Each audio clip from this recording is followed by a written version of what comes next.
Welcome to the 6-5 Podcast, Insiders Edition. I'm Daniel Newman, your host today, joined by my esteemed colleague and co-host and analyst extraordinaire, Patrick Moorhead.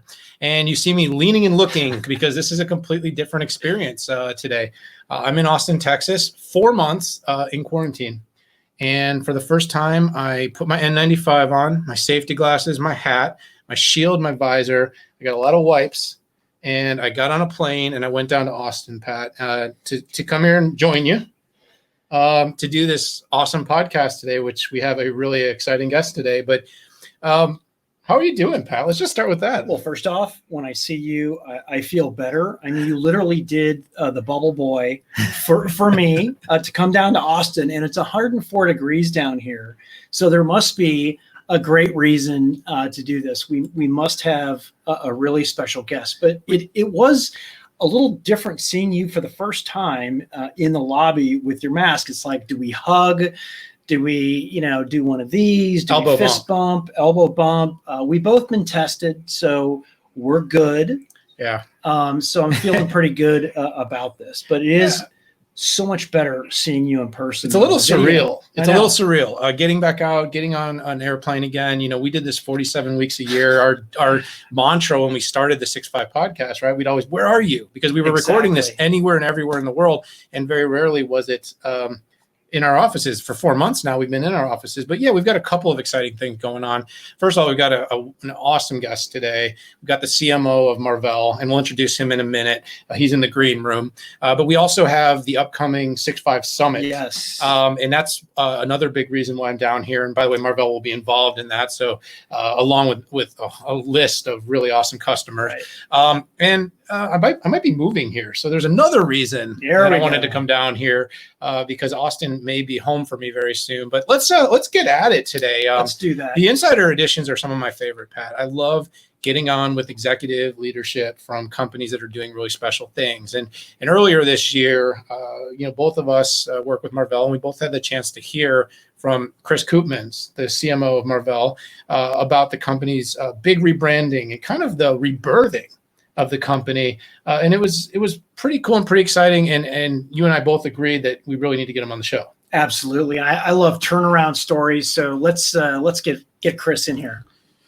Well, Chris, welcome to the 6-5 and the Insider Edition. Chris, I was excited to have you here, excited to have you on the podcast for those of you listening, and exciting to have you in the room and on video. As you've seen, we've added this element over the last few months, and it's great to see. A great room, by the way, and you can tell he's a CMO. That's some good branding he's got going on. It really is. He's got 2 going, maybe 3 if we zoom in on his books back there. I have more, but Stacy told me to put them away. So. No, we're just so glad to have you on, Chris. Maybe the first place to start is to talk about what you do for Marvell. Sure. So I've been with Marvell for 4 years. So just as we had a management change, Marvell's 25 years old this year. And in 2016, a new management team came in to the company, and we've really transformed the company. I want to say that the enterprise value was something like $3.5 billion at the time, and today it's over $26 billion. So it's been a pretty significant change in the company and transformation. And in the meantime, we've changed pretty significantly the markets and the end focus. And I've had a multitude of roles. I mean, the main thing I think of myself as a partner in that transformation and all the different things that I've done along the way. The most recent for the past year has been the marketing side, which, I think one of the things that we did very carefully was we decided to transform the company first and make all the changes and make all of that happen, and then rebrand the company last. So that actually this was sort of the last step that now puts an exclamation point on the changes that we've made at the company. And so today I'm responsible for all of our transformation initiatives, as well as integration and marketing. Well, it's quite an awesome list. I mean, in a company that's transforming, to be in charge of transformation, I think it's a big deal. And I think Daniel and I both acknowledge that in our write-ups of your brand, which was, hey, most people change the brand first, they make it aspirational, and then they fit into their shoes. And you took a little bit of a different tact. But I digress. I think a great place to start is to talk about the strategy that you have, the pivot from where you were, and maybe talk a little bit about how you transformed the company that gave you the permission to claim this brand promise.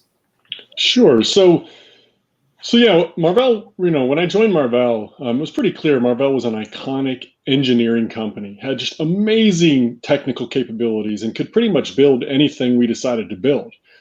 So we looked at it when we came in as how do we direct this incredible engineering talent towards the place that can deliver the most value. And if you think about it, at the time, Marvell literally was one of only 2 companies building Ethernet technology, building hard drive read channel technology, and all these other types of things. And so when we took a step back and looked at where the future was, we decided to pivot the company to focus on data infrastructure. And our belief was and is that that's really what the economies will be built on going forward. And of course, we didn't predict a pandemic, but of course, I think nobody would argue now that what we're all connected through, and our entire businesses are kept running and everything else through the data infrastructure that exists out there today. And so really the last 4 years, our focus has been on how do we build the right portfolio with scale to address data infrastructure. And data infrastructure often gets forgotten. This is the sort of cellular networks, service provider networks, enterprise networks, data centers, all these types of heavy infrastructure that actually enable all the smart devices and all these great things that we get to use every day. Those would all be useless if they weren't all connected to massive compute power and information storage of the cloud. And so ultimately, that infrastructure has been under tremendous stress, and ultimately has been. I mean, think about remember when you had an ISDN line and you were really happy to get 100 kilobits per second, and now unfortunately, yes, I do remember that. And now you have hundreds of megabits and you're still not happy, and everybody wants gigabits. Well, what's been enabling that to happen is dramatic improvement in the underlying silicon. And so ultimately, just as the ability to deliver more speed and performance and throughput at lower power and cost is starting to slow down and become more difficult and take longer and require more engineering effort to get there, we're seeing demands just accelerate. And so we looked at it as an opportunity to be a company that could actually become a pure play in infrastructure and focus on delivering the right technology at the right time for the key infrastructure providers in the world. And that's really what we've done. And now today we have storage, networking, compute, and security, the 4 main pieces of fundamental essential technology that's needed to build infrastructure. And so that's what we focus on. But there were some moments there. Pat mentioned and alluded to the giant jump in the valuation, which has been significant. The pandemic, as you mentioned, has caused a acceleration across a transformation where Marvell may not be the first name often brought up, but in terms of building a lot of those technologies that have enabled that, there was a very big role for the company to play. And by the way, Pat, we probably should say this show is for information, entertainment purposes. Just reminding everyone out there. So we are talking about the stock, but do not buy the stock strictly because of anything we said on this show. This is not a stock picking show. Sorry, we always like to just throw that out there so that nobody says, "Hey, we bought it," and because they're never going to tell you they got rich, Chris. They're going to tell you when they went the wrong way. But speaking of going the right way, though, you guys made some big moves. It wasn't you've had the strategy. Then the brand followed, but there was also some really significant moves. There was some acquisitions, there was some divestitures.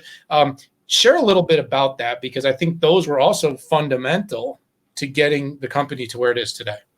That's absolutely right. It was pretty clear. First of all, M&A is sort of a strategic consideration in the semiconductor industry today. And the reason for that is the need for scale. I mean, the cost of a tape out and the years and cost of doing development of the core essential technology required for chips today is so high that you really need to be able to, spread that investment across a multitude of end markets and products. And so that's why you're seeing so much M&A in this industry. So we knew that was always going to be a part of our strategy.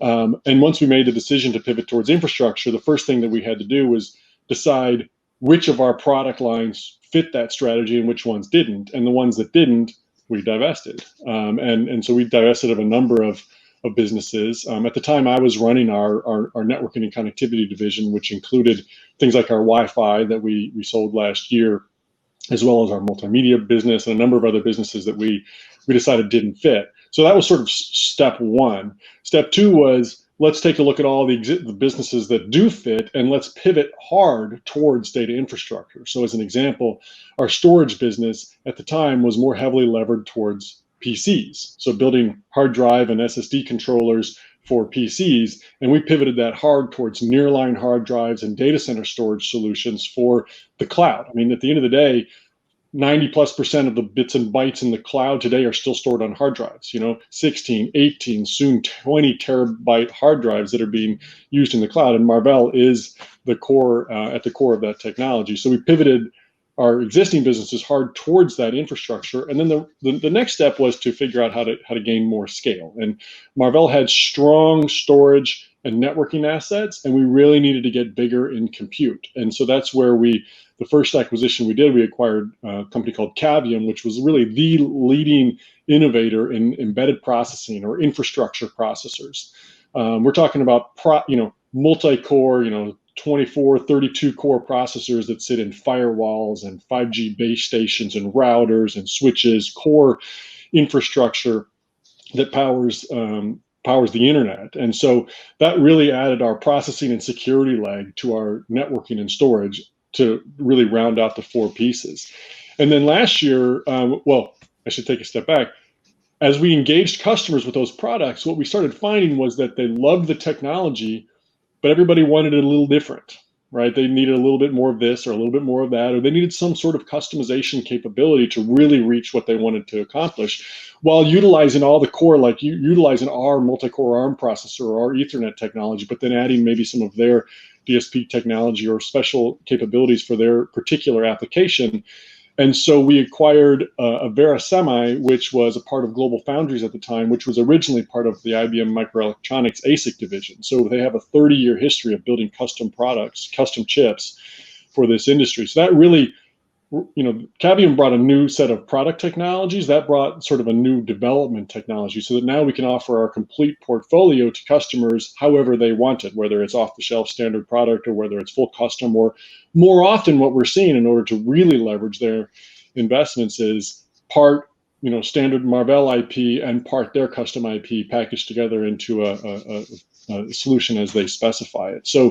So yeah, I mean, we've done a number of divestitures that didn't fit our strategy and a number of acquisitions. And what I think is unique about the way we went about it is that we picked our strategy first, and then every deal we did was 100% aligned to reaching our strategy and our goal versus, hey, scale matters, so let's just go find a way to do M&A and get bigger. Of course, we needed to get bigger, but the main thing we were trying to do was to get 100% aligned to our strategy. And today we feel really good about our position and our core bits of technology and our development capabilities and our alignment towards the key end markets that we play in.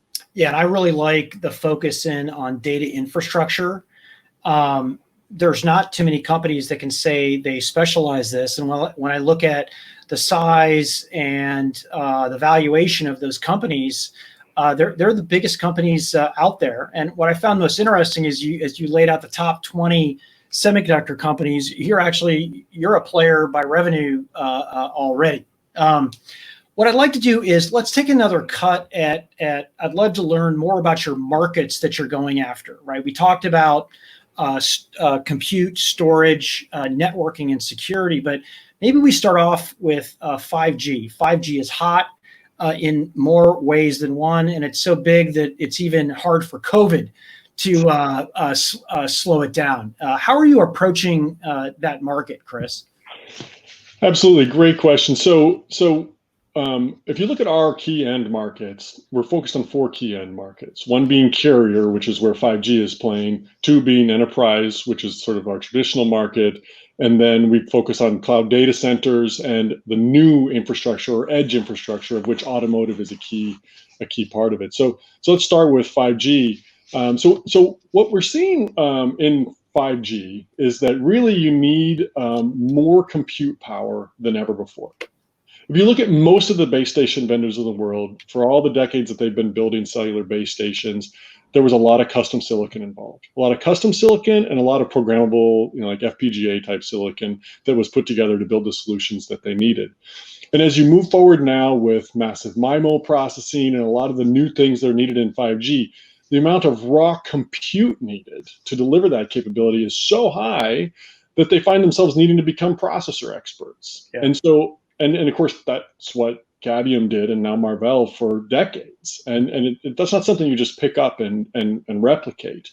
And ultimately, we're able to deliver higher core count, higher processing capabilities with all the offload and acceleration capabilities directly connected through a coherent interconnect that enables the most advanced solutions. And so now what we're seeing is that a lot of those base station vendors are coming to Marvell and wanting to partner with us to get our processing capability in their baseband processing, in their transport processing, but really to get our processing capability, typically, as I mentioned earlier, in some customized fashion, right? They need to add their RF technology or their special baseband technology married together with Marvell's processing and Ethernet capabilities to deliver the sort of world-class capabilities that are needed for 5G networking. And so it's a huge opportunity for Marvell, and it's sort of a right technology, right place, right time. Yeah, it's a really big indicator too of the type of partners and relationships that Marvell has, because you talk about it, because you listen and you say we have to customize and make small changes. Well, that need is very specific, and that there aren't a lot of players, Chris. There aren't a lot of companies that these big providers, these big partner customers, and I won't name your customers, but I know who some of them are, but maybe you will. I don't know. That's up to you. But the point is that they really need a partner that can accelerate this, that can build to their specs, but also that allows you, Marvell, not to be, kind of pigeonholed and forced to be small by becoming overly custom, in terms of each and every one of your customers. You've kind of had to deal with that balance, right? As you're accelerating 5G, building them the tech they need, each company needs, and yet doing it in a way that you can scale and deliver in big volume so that Marvell can grow. Well, this is why I love the whole, if you want the ultimate flexibility in programming, you have a CPU. If you want to put your own special IP, which is just so important to these partners, you can go in there with an FPGA or an ASIC. Yep. So it's that whole continuum that I like they can provide to customers like a Samsung. Yeah, but it's also really important though to point this out. Marvell, your company is really driving the innovation of some very big names. You just mentioned one, and sometimes I always remember we don't make most of the things you make. We make most of the things you make better, and Marvell's for a long time been kind of one of those companies. But that was also, by the way, part of the rebrand.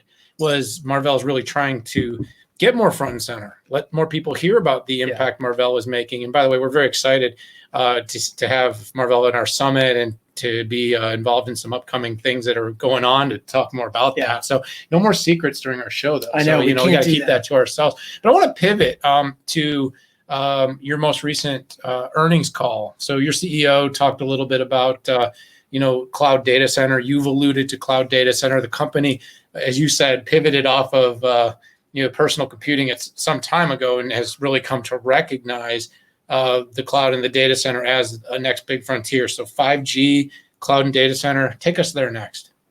Sure. So, it's no secret that a lot of computing has been moving into the cloud for a long time now.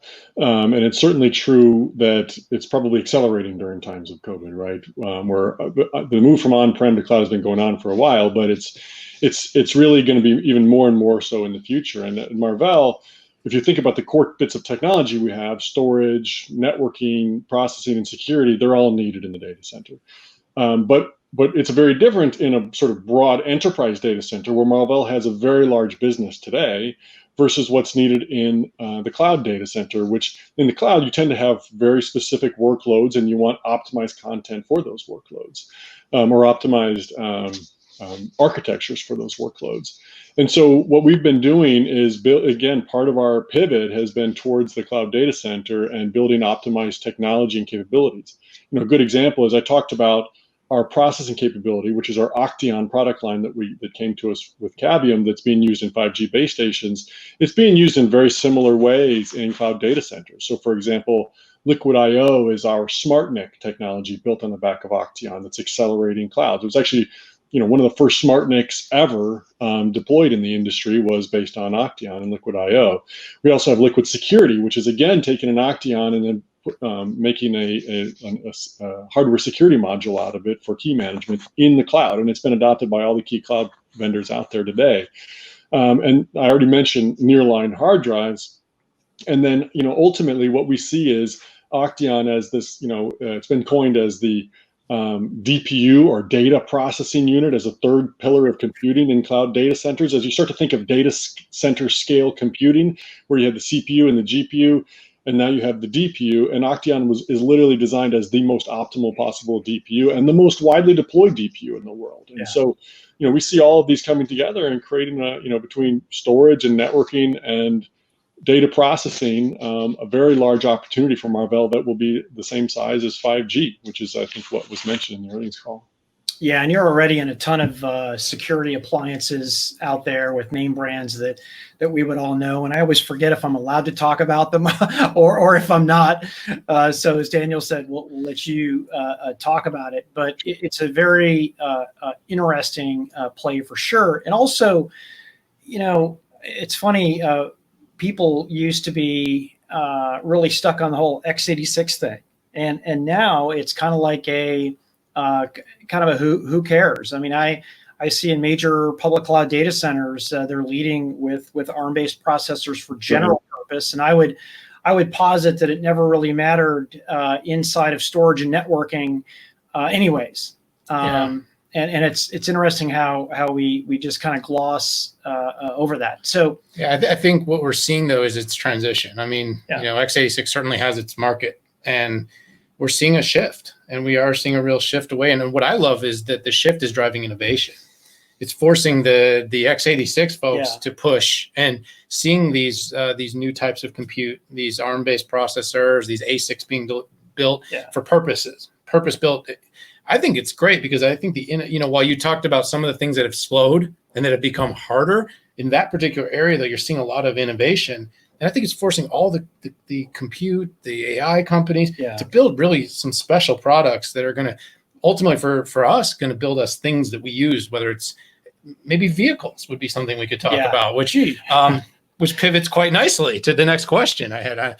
Chris, go ahead, or is it my turn? No, it was mine, but I was gonna let you. But the Marvell has that's a vehicle to the market for Marvell too. Is vehicles are a vehicle, but no, and seriously, the automotive industry.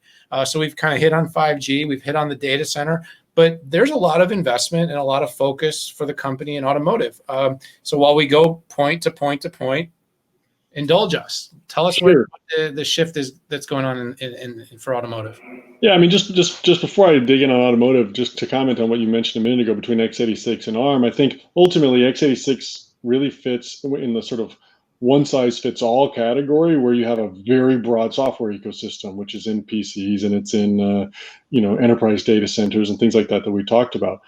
ARM is really designed and perfectly optimized for places where you have a specific workload or a specific capability that you need. And as Pat said, in networking and storage and things like that, it's always been king. And so we just see that the new cloud data center is another perfect opportunity for it. So, but then moving on to automotive, we see a revolution happening in automotive. We see a sea change really happening in the architecture of a car. We have car companies who for decades and decades have been squeezing out another mile per gallon or another bit of horsepower or adding a new feature over here, automatic door locks and windows and all these kind of capabilities into the car. And now really all that has been upended, and when you have an electric motor, you have all the horsepower and miles per gallon and everything that you ever need. And so the problem now, or the opportunity now, is to invest in software and building this amazing experience inside of a vehicle that can be controlled by software, where the car knows not to turn the air conditioner on in the back seat when there's nobody sitting in the back seat, or when the car knows to turn the blinker on when you're turning because your nav system is going to do that. And so there's this ability, not to mention autonomous driving and assisted driving capabilities that are going to come together when all of these sensors are connected together through an amazing brain inside the car. The problem is that the current architecture of the car needs to change dramatically. It's been built up as every little feature was added to the car. Maybe it was the power door locks to start and the power windows second, and then the new radio and the new nav system and all those pieces. Those were all actually built into the car as separate electronic control units that were developed and delivered with a separate piece of software and a separate supplier. And so you have now potentially hundreds of ECUs connected with proprietary or old, outdated standard bus technology. And you have no ability to actually connect all those things, which is why I find myself at daylight savings having to change 3 or 4 different clocks in my car because there's 3 or 4 different subsystems. In the new car, it's going to look more like a data center where you're going to have a powerful compute engine, high-speed optimized network, and then sensors and devices all around the car. And so ultimately what we see is a need for an Ethernet-based wired technology to be the high-speed backbone of the car, and an ARM-based compute engine to deliver that centralized compute power that's needed in the car. And so we think that's a big opportunity for the future. And we're starting with Ethernet. Okay, so we've announced that I think 4 years ago, we were the first company in the world to deliver a gigabit capability over a single twisted pair in the harsh environments of a car.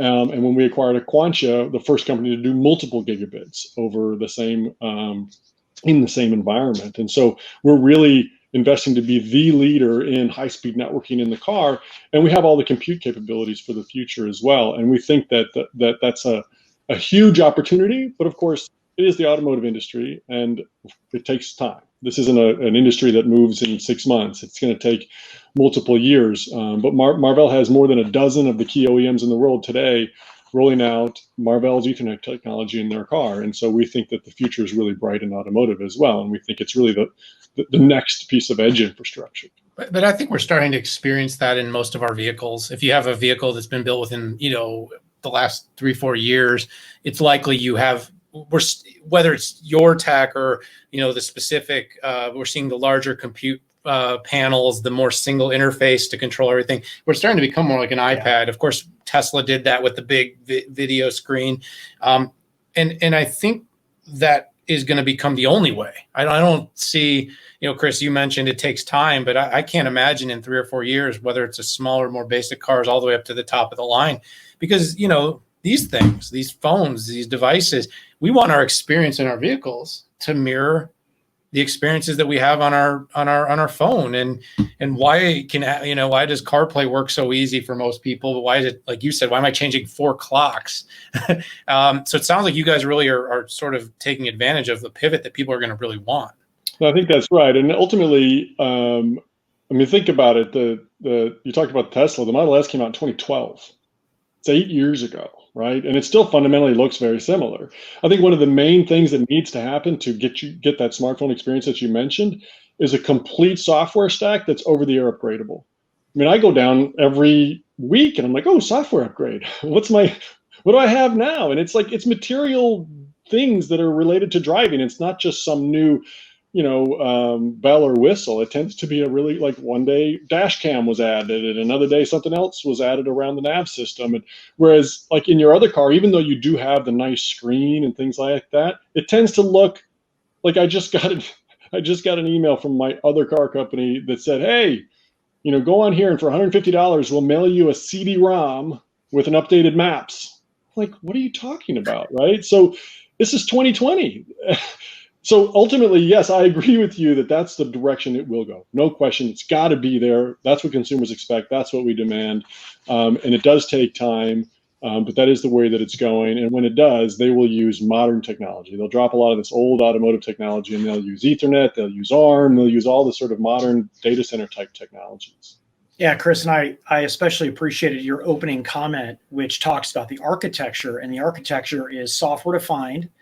It's virtualized, and we can debate on whether it has containers or it's virtualized, but that's exactly where it's moving, and business models are completely shifting. And those car companies who are making fun of Tesla are no longer making fun of Tesla and have done a sharp 180 degree, we need to get there quickly. And we've even seen CEOs get replaced at major car companies because they were laggards on the tech side. So let's take a hard left here to a final, very strategic market for you, and that's the enterprise.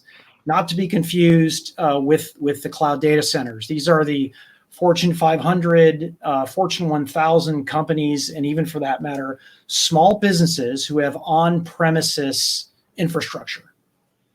Absolutely. So, and you could be talking universities, you could be talking stores, and any place that has a physical campus.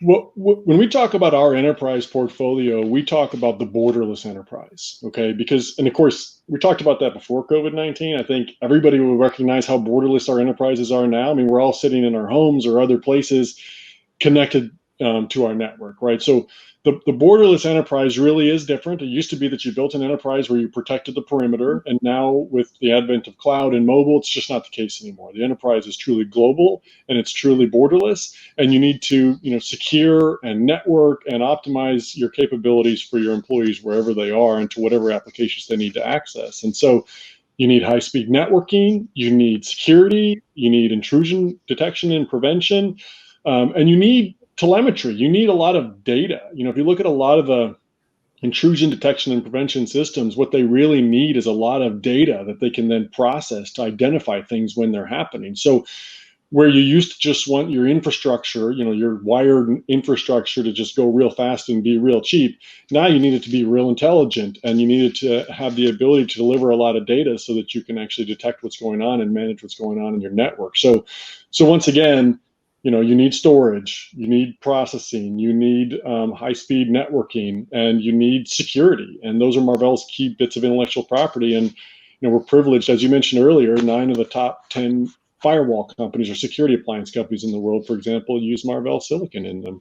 And similarly, switch companies and router companies, and we're focused on this market, not just taking what we built for the cloud and just redeploying it across the enterprise. We're building optimized solutions designed for what our customers and what their customers are looking for in their networks today. So it's an extremely important. I mean, I know people don't talk about campus so much right now because not very many people are on the campus. But guess what? You used to maybe have assume X% of your employees would be on the VPN at once. Now it's 100%. Right. You used to assume X were using Zoom at once. Now it's 100%, right? I mean, so there are upgrades that are going on in enterprise right now, and Marvell's happy to be part of that. The campus became the globe, anywhere, everywhere. Well, and the other way is that it doesn't matter if you can do compute in the cloud, you can do storage in the cloud. Trying to do client computing in the cloud. And I know we've tried that time and time again, whether it's VDI or Chrome, but you ultimately need something to get through the network to get to that cloud, even if you're doing cloud computing versus on-prem. So Chris, I feel like, well, first off, I love turnaround stories, and I love incredible growth in especially after big risks, because I'll be honest, when I saw the acquisitions that you made and that divestitures, it's hard to do. I mean, like I've joked with you, I had a real job once working at big companies, and that amount of change at once is tough, if nothing else from a cultural standpoint. Absolutely. When you have all these different brands coming in. So, I mean, I have nothing but admiration for what you and the leadership team have been able to do. I think the good news is that you've got a lot more. If I look at your market share in some of these areas, it's respectable in a few of the areas, but you've got a lot more room to go. And I think that's super exciting. And I think you peeled back the onion with some veiled words of kind of a to be continued. So I'm hoping you can come back on when you're ready to spill the beans. Yeah, I have a feeling there's going to be more, but I think these spaces, Chris, you picked to be in 5G, automotive, enterprise data center, all the right spaces. And I think one of the big themes, I think everyone out there listening, we really hope the gravity of this conversation is Marvell's a key player in the silicon space. Remember in the Market Watch piece I wrote earlier in the year, I said semiconductors will eat the world. Right. Well, right now, in every single one of these spaces, semiconductors are driving the whole shift and acceleration in digital transformation we've seen during COVID-19 has been powered by semiconductors. So Chris, we're going to have to let you run, but we'll give you 30 seconds. Any last things you want to say before we send you on your way? Yeah, no, I mean, I appreciate it, the recognition. Of course, I agree with you that the future is in front of us and the future is bright. I am pleased and proud for what you mentioned that the semiconductors are being recognized for the importance that they are really on the national stage right now. Probably more than I can remember in any time recently. If we've been talking about software is eating the world and all of this, which software is super important, but let's not lose track of the fact that it all runs on chips. All the innovation that we have in the internet, in the iPhone, in the cloud, in Amazon Web, you name it, it's all at the end of the day built on the back of the world's best semiconductor industry. And Marvell's proud to be part of that. It's a big building, and it's being held up by the foundation, which is semiconductors. Chris Koopmans, Marvell, thank you so much for tuning in. We're gonna let you go here, so we'll see you and we'll talk to you really soon. All right, thanks, guys. So Pat, that was a heck of a conversation. Marvell, we talked to a lot of big tech companies, a lot of executives from big tech, and sometimes they're companies that are household names. You heard them throw out Apple at the end or Tesla at the end. But there are some really important companies doing really important things. And I think if you didn't kind of register that by the end of that conversation, you kind of missed the whole point. Yeah, it did. And I really like the focus. It's so easy for chip companies to kind of hold on to that consumer business that's low margins and is not very sticky at all. And you're probably going to get designed out anyways if that consumer provider does their own silicon. But pulling that all together, and whether it's CPUs, FPGAs, accelerators, ASICs, and putting that together as a true solution, and then mapping it against markets that you'd have to be a fool to say isn't exploding, I think is going to be pretty fun to watch. Absolutely. Having written 7 books and studied deeply a lot of companies, behind every great company were some really big risks, and it's going to be really interesting to see if some of those big risks that have taken Marvell from what was it 5 to 26 billion market cap aren't going to be the big risks that take it from 26 to 50. But anyway, not going to be. We have to caveat. I have to caveat. We all do. It's not going to be a cakewalk. Like if I look at the companies they need to motor through. Yep. I mean they're big, and it's going to be fun to watch. It is. And I have to tell you, I think if somebody's going to lose, it's probably going to be Broadcom. In this whole thing, and that's my final comment. Yeah, I'll let you have that one. I'll let you hang that one out there, and we'll leave that for everyone out there. But hey, thanks everyone for tuning into this episode of the 6.5 Podcast Insiders Edition. Thank you, Marvell, for offering Chris Koopmans up and being part of this show. You heard me talk about earlier. Check out the65summit.com. Big summit. You will see more from Marvell. A number of big, important, exciting speakers are going to be there. Hit that subscribe button. Join us for more episodes like this one and our regular weekly episode where we talk about 6 topics, 5 minutes of deep analysis. But for the 6.5, for the Insider Edition, for Patrick, for me, from Austin Live, we're going to have to say goodbye. We will see you all really soon.